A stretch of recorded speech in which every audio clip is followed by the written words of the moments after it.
So guys, पिछले lesson में हमने सीखा था कि हमें ई माइनर कॉर्ड कैसे बजानी है, सी कॉर्ड कैसे बजानी है, डी कॉर्ड कैसे बजानी है। इस वाले लेसन में हम क्या करेंगे, हम सीखेंगे कि हमें स्ट्रमिंग कैसे करना है। ओके, अब स्ट्रमिंग के लिए डेफिनेटली आप अगर सोचोगे कि आप फर्स्ट डे में बहुत अच्छे से स्मूथली बजाने लग जाओगे, ऐसा नहीं है। लेकिन इतना जरूरी है कि अगर आप डेली स्ट्रमिंग की ये जो प्रैक्टिस जो मैं आपको बताने वाला हूं, अगर आप इसको डेली करोगे तो एक हफ्ते के अंदर अंदर ही आप बहुत कंफर्टेबल हो जाओगे स्ट्रमिंग करने में। तो मैं आपको स्टेप बाय स्टेप बताता हूं कि आपको स्ट्रमिंग की प्रैक्टिस कैसे स्टार्ट करनी है। स्टार्ट करने के बाद आपको धीरे धीरे उसको कॉर्ड्स के साथ कैसे परफॉर्म करना है। कॉर्ड्स हम वही यूज करेंगे जो मैंने आपको बताया, which is E minor, D and C. और इसी से ही हम लास्ट में इस लेसन में एक कोई सॉन्ग परफॉर्म करेंगे जिससे आपको आइडिया लगेगा कि स्ट्रमिंग हम कैसे कर सकते हैं। तो आप ध्यान से देखिए कि अभी हम शुरू में स्ट्रमिंग करने के लिए पहले हमें पता होना चाहिए कि हमें पिक कैसे पकड़नी है। अगर हम पिक को बहुत ज्यादा हार्ड पकड़ेंगे, बहुत ज्यादा टाइट पकड़ेंगे, ये सोच के कि कि पिक गिर ना जाए, तो ये बहुत ज्यादा हार्ड होगा। लेकिन अगर इसको आप स्मूथली बहुत ज्यादा लूज पकड़ोगे तो ऐसा भी हो सकता है कि पिक आपके हाथ से गिर जाए। तो ज्यादा एक्स्ट्रा प्रेशर भी नहीं लगाना है, नॉर्मल पकड़िए, आप हल्के हाथ से पकड़िए, ठीक है। उसके बाद आप ध्यान रखिए, शुरू में, बाद में नहीं, बाद में तो जब आपका हाथ फ्री हो जाएगा तो उसके बाद हम कैसे भी आप कंफर्टेबल हो जाओगे। लेकिन अभी आप ध्यान दीजिए, आपको गिटार की बॉडी को कैसे रखना है।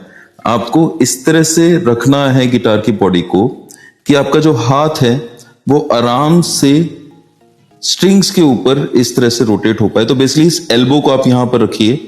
एल्बो को यहां पर रखने के बाद आप इसको ऐसे रोटेट कीजिए ताकि आपका हाथ इस तरह से रेस्ट हो जाए। तो मैंने काफी हद तक अपने हाथ को इस जगह पर रेस्ट करके रखा हुआ है।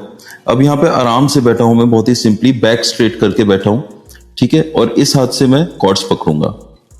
ये करने के बाद अब मुझे, अभी स्ट्रम मत कीजिए, देखिए आपका हाथ ऐसे फ्लुएंटली इस तरह से होल के ऊपर, होल के आसपास कहीं पर भी इस तरह से रोटेट हो रहा है, ठीक है। Now once you have kept your hand comfortably here, अब हम आते हैं स्ट्रमिंग के ऊपर। तो स्ट्रमिंग जब आप करोगे तो जब भी हम नीचे की तरफ स्ट्रोक मारेंगे उसको बोलेंगे डाउन स्ट्रोक, और ऊपर की तरफ जब हाथ लेके आएंगे तो उसको बोलेंगे अप स्ट्रोक। स्ट्रमिंग में हम सारी स्ट्रिंग्स को एक साथ प्ले करते हैं, ठीक है। तो सारी स्ट्रिंग को जब हम एक साथ प्ले करेंगे तो अभी मैं म्यूट कर लेता हूं। म्यूट करने के लिए मैंने अपने हाथ को ऐसे रख लिया है यहां पर और स्ट्रिंग्स को हल्के हाथ से प्रेस कर लिया है, ठीक है। अब मैं यहां पर देखिए, तो ये मैंने स्ट्रम जो किया ये बहुत ही स्लो स्पीड के साथ किया। लेकिन आपको क्या करना है,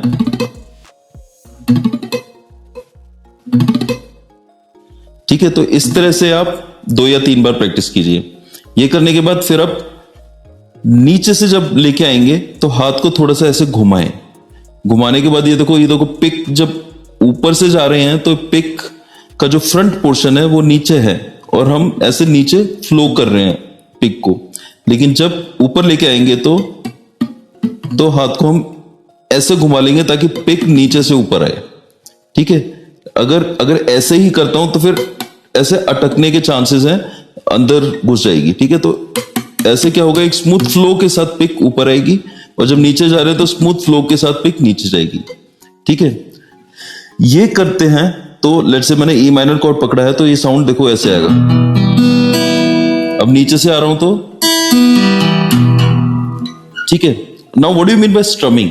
स्ट्रमिंग का मतलब है कि हम इस डाउन स्ट्रोक और अप स्ट्रोक को एक पर्टिकुलर फिक्स टाइमिंग के साथ बजाएं तो उसको स्ट्रमिंग बोलते हैं। तो मैं चाहता हूं कि अभी आप शुरू में जब आप सॉन्ग प्रैक्टिस करोगे तो आप इस तरह से स्ट्रमिंग करो, 1 2 1 2 1 2 1 2 1 2 1 2 1 2 1 2 1 2 1 2 1 2 1 2, ठीक है। Every time when you do this you have to do it at least 8 times. आपको ये 1 2 1 2 करना है, ठीक है। अगर हम इसको इस तरह से काउंट ना करके हम ऐसे भी काउंट कर सकते हैं, 1 2 3 4 5 6 7 8 1 2 3 4 5 6 7 8। अगर इसी को ही मैं कॉर्ड के साथ बजाता हूं तो ई माइनर कॉर्ड जैसे मैंने ये पकड़ा अभी, तो इसको ऐसे करेंगे 1 2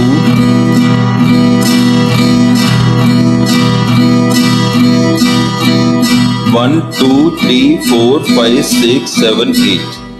ओके, अब इसमें आपको क्या चीज का ध्यान रखना है कि जो टाइमिंग है ना, जैसे सुई, जैसे घड़ी होती है, अ क्लॉक, टक टक टक टक, एक फिक्स टाइम के साथ वो साउंड करती है, वैसे ही यहां पे टुक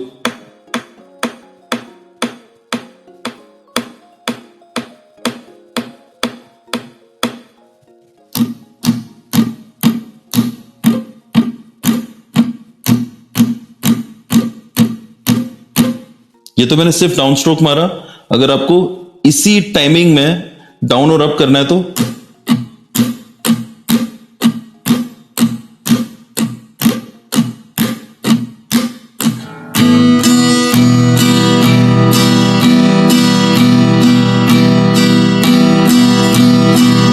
ठीक है।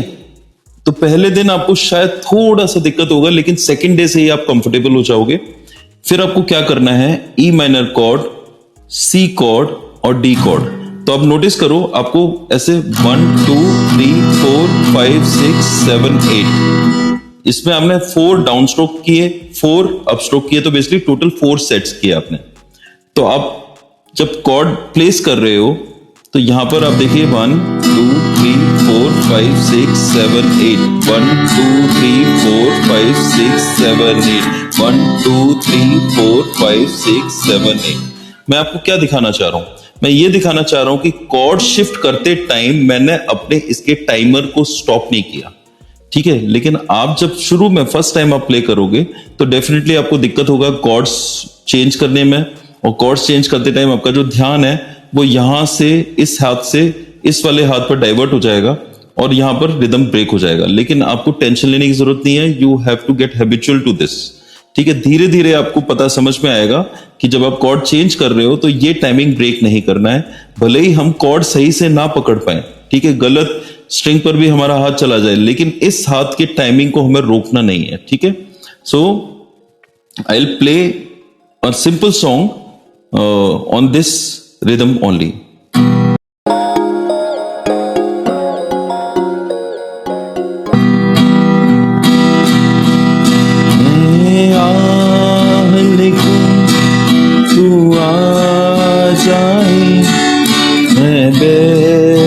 लिखूं तू आ बैठे तेरे शाने में सर रखे तू, मैं शीन लिखूं तू सो जाए।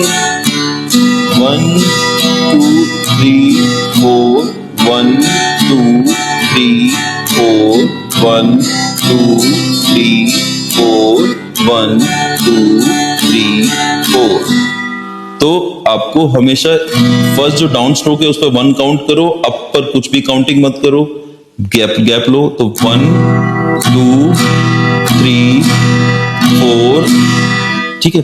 नाउ इंपॉर्टेंट थिंग, अगर हम इस रिस्ट को लूज नहीं छोड़ेंगे और बहुत टाइट रखेंगे तो ऐसे बहुत मुश्किल होगा आपके लिए ये स्ट्रमिंग करना, और बैलेंस नहीं बनेगा और सारी स्ट्रिंग्स पर आपका स्ट्रम भी नहीं पड़ेगा।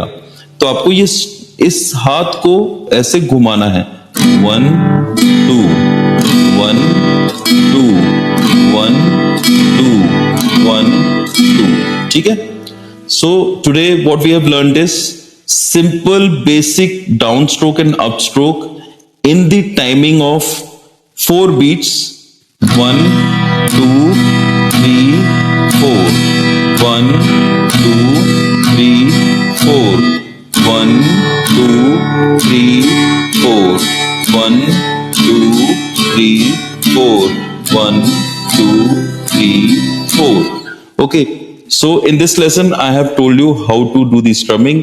I have told you how to ensure that you are doing it with timing. Timing के साथ कैसे करना है, मैंने आपको ये भी बताया कि पिक को किस तरह से रोटेट करना है, मैंने आपको ये भी बताया कि आपको किस तरह से रिस्ट का भी ध्यान देना है, ठीक है। उसके साथ साथ मैंने आपको बताया कि आपको क्या क्या डिफिकल्टी आने वाली है शुरू में जब आप कॉर्ड चेंज करते हो।